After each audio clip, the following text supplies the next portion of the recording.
That is a book of reviews I've had over the many years, and having a review once was considered a big splash. Splish Splash, I was taking a bath long about a Saturday night, yeah! I rubbed up dub, just relaxing in the tub, thinking everything was alright. Well, I stepped out of the tub, I put my feet on the floor, I wrapped the towel around me and I opened up the door. Then, splish splash, I jumped back in the bath. How was I to know there was a party going on? There was a splishing on the splashing, splishing and a rolling, moving and a grooving, rocking and a rolling, splishing and a splashing, moving and a doing.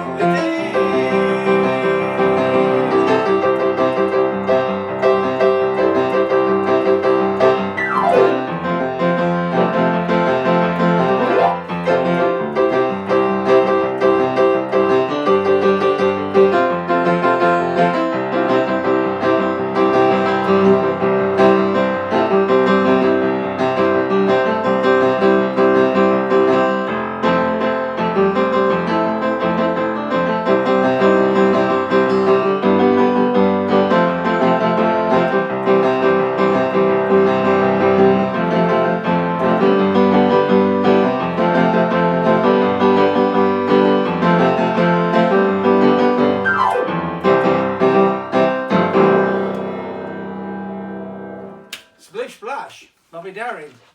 Well, I'd left teaching and all that stuff, and I was down about making my own work, but the world had changed, and not just because time had passed, but people's ideas had passed. And I used to think, you know, when I ever had a show, I always had the press turning up and all that sort of stuff, and the Sunday Times and all that shit.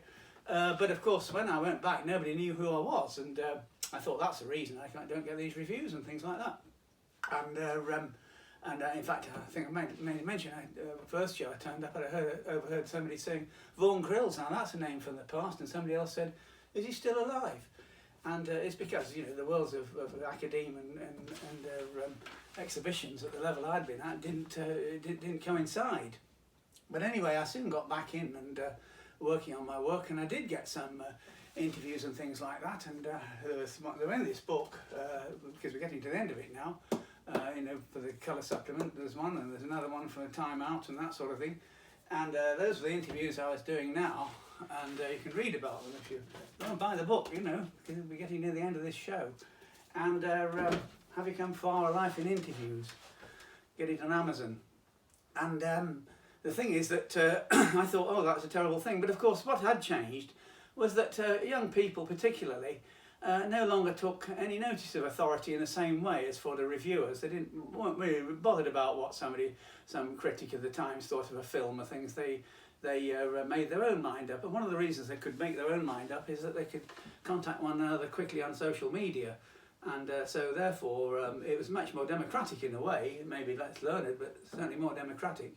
And so the idea of making a big splash with a review and things like that, and everybody saying, oh, that's very good, no longer applied. And anyway, the reviewers had moved on. They were now having to review big splash shows that had advanced publicity and a lot of funding. Like, for example, if BP were funding a big opening at the Royal Academy of, I don't know, Degas or whatever it was, then all the reviewers would have to go along there because the newspapers told them to go along there, because after all, it could be that the Sunday Times, whatever, was funding the show, as was BP, which advertised in the Sunday Times. So the whole sort of dynamic had changed, and it became much more of a sort of mainstream thing, whereas in the past critics used to go out and look for more obscure shows and bring them to the attention of the public.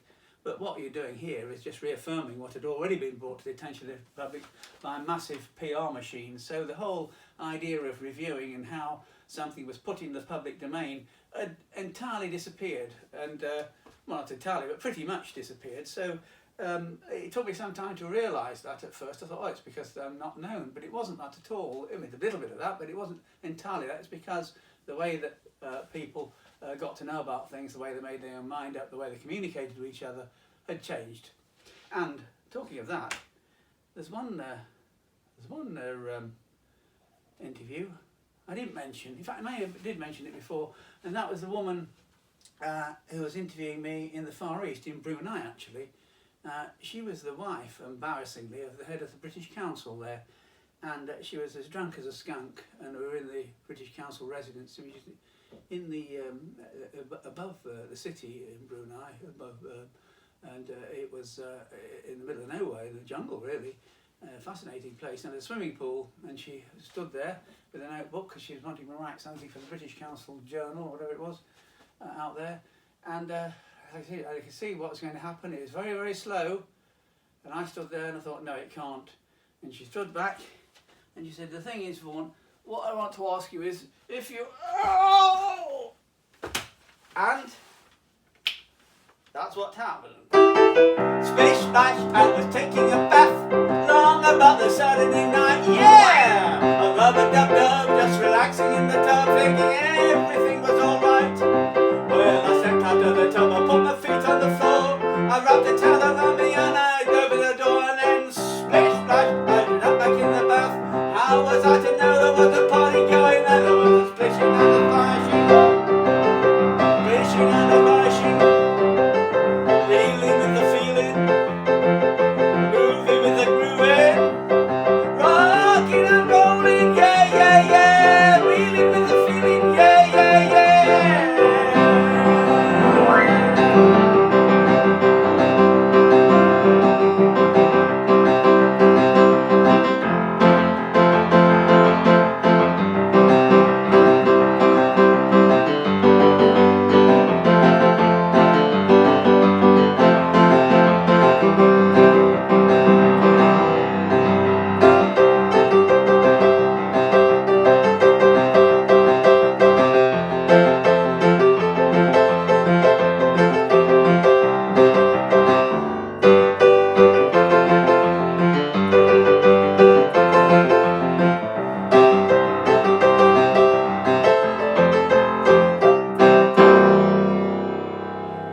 You enjoyed these shows. This is the last one. I'm playing the piano.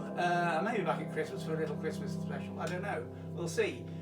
Tomorrow we're going to take a look in my studio, and I'm going to show you, before I sign off, the work I'm working on at the moment.